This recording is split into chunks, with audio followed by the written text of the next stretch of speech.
सबसे बड़े लोकतांत्रिक देश में जब भी राजनीति का जिक्र होता है तो सबसे बड़े सूबे की चर्चा आम हो जाती है और इसकी कई खास वजहें हैं। दरअसल उत्तर प्रदेश की उर्वर सियासी जमीन से देश को 9 प्रधानमंत्री मिले हैं। यहाँ की मिट्टी ने एक से बढ़कर एक नेता गढ़े हैं जिन्होंने प्रदेश ही नहीं देश की सियासत को भी नई दृष्टि दी। पर यह भी सच है कि यह सियासी उर्वर जमीन बाहुबलियों को भी खूब रास आई है। उनकी हनक धमक ने सियासतदानों की आंखों में ऐसी चमक पैदा की कि वे नेतागिरी चमकाने का औजार बन गए और सारे समीकरणों को ध्वस्त करने का हथियार बन गए। पर वक्त का पहिया कुछ ऐसा घूमा कि बाहुबलियों की ना तो धमक रही ना ही वो हनक। ये सब लोकसभा चुनाव में पहली बार ऐसा देखने को मिल रहा है कि बाहुबली अपनी पतीली चुनावी चूल्हे पर चढ़ाने से भी कतरा रहे हैं। तो आइए इसी पर इत्मीनान से चर्चा करते हैं। दरअसल पंडित जवाहरलाल नेहरू हो या फिर लाल बहादुर शास्त्री,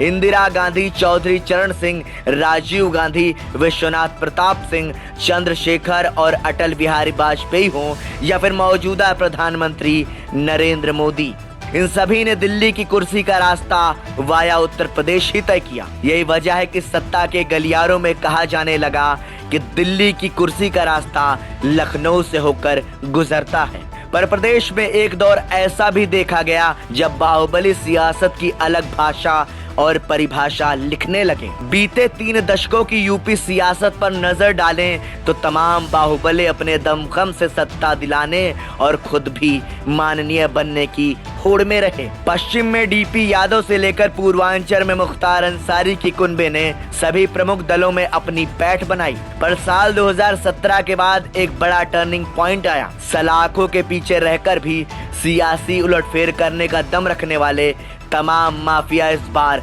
हाशिए पर हैं। अदालत और पुलिस की सख्ती ने बाहुबलियों के चुनाव लड़ने के मंसूबों पर पानी फेर दिया है। मुख्तार अंसारी, विजय मिश्र, धनंजय सिंह, रिजवान जहीर, अमरमणि त्रिपाठी, विनय शंकर तिवारी, हाजी याकूब कुरैशी, संजय द्विवेदी उर्फ रामू द्विवेदी, राजन तिवारी, ब्रजेश सिंह जैसे तमाम बाहुबली नेता कानून के शिकंजे में इस कदर फंस चुके हैं कि अब उनका चुनाव लड़ पाना या लड़वा पाना आसान नहीं है। इनमें से कुछ सजा होने की वजह से चुनाव लड़ने के लिए अयोग्य करार हो चुके हैं तो कईयों पर सजा की तलवार लटक रही है। अंसारी परिवार ने दिखाया दमखम।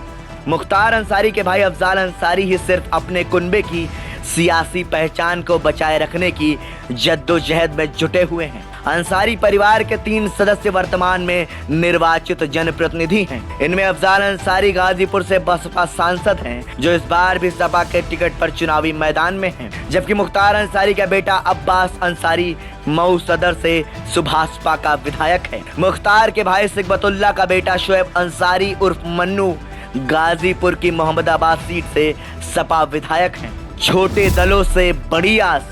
बदले माहौल में बाहुबली छोटे दलों से आस लगाए हुए हैं। मऊ से सांसद अतुल राय टिकट के लिए किसी भी दल का झंडा उठाने को तैयार हैं, तो सुल्तानपुर के चंद्रभद्र सिंह बसपा पर टकटकी लगाए हुए हैं। पूर्व सांसद धनंजय सिंह को अपहरण के मामले में 7 साल की सजा होने के बाद उनकी पत्नी यानी जौनपुर से जिला पंचायत अध्यक्ष श्रीकला के चुनावी मैदान में उतरने के कयास लग रहे हैं। हालांकि किसी भी प्रमुख दल ने उनकी अब तक बात नहीं मानी है। हालांकि पिछले लोकसभा चुनाव में सुल्तानपुर से भाजपा प्रत्याशी के खिलाफ बसपा के टिकट पर चुनाव लड़ने वाले चंद्रभद्र सिंह को भी 2 साल की सजा होने से उनके आगे का सियासी सफर खतरे में पड़ चुका है। ये बाहुबली नेता भी हुए सियासी मैदान से दूर। बसपा सरकार में मंत्री रहे बादशाह सिंह को विधायक निधि के दुरुपयोग के मामले में सजा हो चुकी है। पूर्व सांसद रमाकांत यादव भी सजा भुगत रहे हैं। पश्चिमी यूपी के माफिया डीपी यादव को भी सही सियासी ठौर नहीं मिल रहा है। एनआरएचएम घोटाले में फंसने के बाद बाबू सिंह कुशवाहा और मुकेश श्रीवास्तव की भी सियासी पहचान धूमिल होती जा रही है। वहीं बसपा सरकार में लोकायुक्त जांच में फंसे तत्कालीन मंत्री राजेश त्रिपाठी, अवधपाल सिंह यादव, रंगनाथ मिश्र, रतन लाल अहिरवार, फतेह बहादुर सिंह, चंद्रदेव राम यादव, सदल प्रसाद, राकेश दर त्रिपाठी को भी बड़ा नुकसान उठाना पड़ा है, जिससे सियासत में इन सब की तरक्की पर गहरा प्रभाव पड़ा है। अतीक के कुनबे का सियासी सफर हुआ खत्म। माफिया अतीक अहमद हर चुनाव में अपनी दमदार दावेदारी पेश करता था। अतीक का भाई अशरफ भी विधायक था। यही नहीं, अतीक की पत्नी भी कई बार चुनावी मैदान में उतरने की कवायद कर चुकी है। हालांकि उमेश पाल हत्याकांड के बाद अतीक और उसके भाई अशरफ की भी हत्या हो गई, जबकि दोनों की पत्नियां पुलिस रिकॉर्ड से फरार हैं। वहीं अतीक के दोनों बेटे भी जेल में हैं। यूं कहें कि अतीक के पूरे कुनबे की अब सियासत में वापसी आसान नहीं लग रही है। इनका जलवा अभी भी कायम। हालांकि प्रदेश में कुछ बाहुबली ऐसे भी हैं जिनकी सियासी गलियारों में पकड़ मजबूत हुई है। सालों तक फरार रहे ब्रजेश सिंह ने आत्मसमर्पण करके यूपी में वापसी की है, तो उनके परिवार के लिए सियासत के दरवाजे खुलते गए।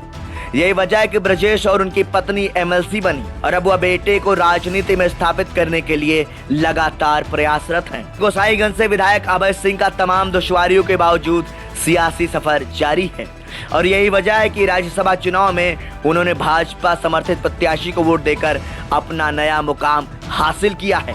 इसके अलावा ब्रजभूषण शरण सिंह की बात करें तो कई दलों की सवारी कर चुके इस बाहुबली नेता को भी भले ही इस बार टिकट मिलने की उम्मीद कम है, लेकिन उनके सियासी दमखम को आज भी कम नहीं आंका जा सकता। ब्यूरो रिपोर्ट, संदेश वाहक।